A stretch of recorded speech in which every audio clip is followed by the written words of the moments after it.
There's no escaping the sweltering heat for these migrants traveling through Mexico on La Bestia. The dangerous freight train carries tens of thousands of people, mostly from Central America, north to the United States every year. But these days, fewer and fewer are riding the rails. The Mexican government is cracking down on migrants. Jesus tries to comfort his pregnant wife.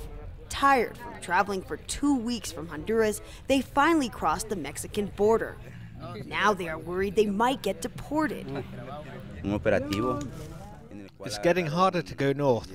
We heard that police raided shelters last night and arrested dozens of migrants. They filled 24 vans full of people. They even took some migrants who were camped out in the courtyard of the church.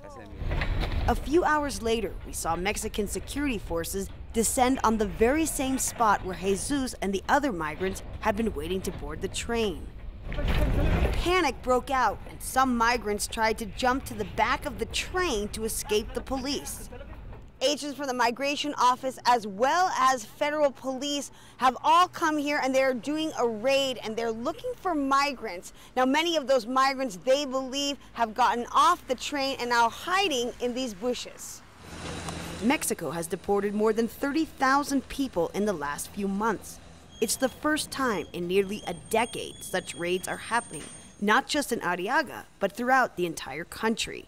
It's all part of a new federal program aimed at stopping illegal migration to the United States. But human rights groups say the government is putting the migrants at greater risk. When you toughen your immigration policy and you crack down, you force migrants to take more dangerous routes. You make them more invisible to authorities and more vulnerable to organized crime. Every day, more migrants are choosing to walk hundreds of kilometers instead of boarding La Bestia, following the train tracks into the open fields and into an uncertain future. Levin, Jazeera, Arraiaga, Mexico.